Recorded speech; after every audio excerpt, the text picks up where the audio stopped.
এবার কিন্তু প্রত্যেক নাগরিকই 20,000 টাকা করে নগদ পাবেন। হ্যাঁ, আপনারা ঠিকই শুনেছেন। রাজ্যের সকল মা, বোন এবং ভাইরা আবেদন করলেই পাবেন 20,000 টাকা নগদ। শিশুর জন্ম থেকে শুরু করে প্রবীণ নাগরিক সবার জন্য একাধিক প্রকল্পের মাধ্যমে সুবিধা দিচ্ছে কেন্দ্রীয় সরকার।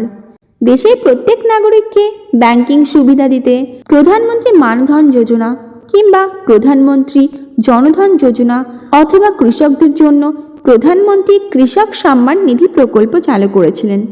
এছাড়াও মহিলাদের ক্ষেত্রে পেনশন প্রকল্প এবং কন্যা সন্তানের ক্ষেত্রে সুকন্যা সমৃদ্ধি যোজনা কিংবা দেশের গরিব মানুষকে আর্থিকভাবে সুরক্ষিত করতে অটল পেনশন যোজনা দেওয়া হয়েছে, কিংবা প্রধানমন্ত্রী কৌশল বিকাশ যোজনা দ্বারা সকলকে সেবা করা হচ্ছে। পড়ুয়াদের জন্য ন্যাশনাল স্কলারশিপ, এই সমস্ত সরকারি স্কিম কিন্তু সাধারণ জনগণের জন্যই তৈরি করা হয়েছে। ন্যাশনাল ফ্যামিলি বেনিফিট স্কিম আরও একটি জনমুখী প্রকল্প নিয়ে এসেছে কেন্দ্রীয় সরকার। কেন্দ্রীয় সরকারের এই স্কিমের নাম হলো জাতীয় পরিবার সহায়তা প্রকল্প। সাধারণ মানুষদের জন্য একাধিক জনকল্যাণমূলক প্রকল্প চালু করা হলেও অনেকেই প্রকল্পের সম্পর্কে সঠিকভাবে জানেন না। চলুন তাহলে এই প্রকল্পের সম্পর্কে বিস্তারিত জেনে নেওয়া যাক। এই প্রকল্পটির নাম হলো ন্যাশনাল ফ্যামিলি বেনিফিট স্কিম, জাতীয় পরিবার সহায়তা প্রকল্প।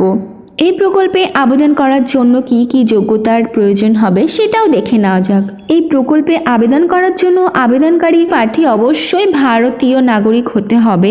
এই প্রকল্পের জন্য অনলাইন এবং অফলাইন উভয় মাধ্যমেই আবেদন করা যাবে। এই প্রকল্পের সুবিধা পাওয়ার জন্য আবেদনকারীর কোনো যোগ্যতার প্রয়োজন নেই। দেশের যে কোনো বয়সের ব্যক্তি এই প্রকল্পের জন্য আবেদন করতে পারেন। দরিদ্র সীমার নিচে থাকা ব্যক্তি নাই কেবলমাত্র প্রকল্পের জন্য আবেদন করতে পারবেন। এই প্রকল্পে যে কোনো মৃত ব্যক্তির পরিবারের একমাত্র উপার্জনকারী ব্যক্তির বয়স হতে হবে 18 থেকে 60 বছরের মধ্যে।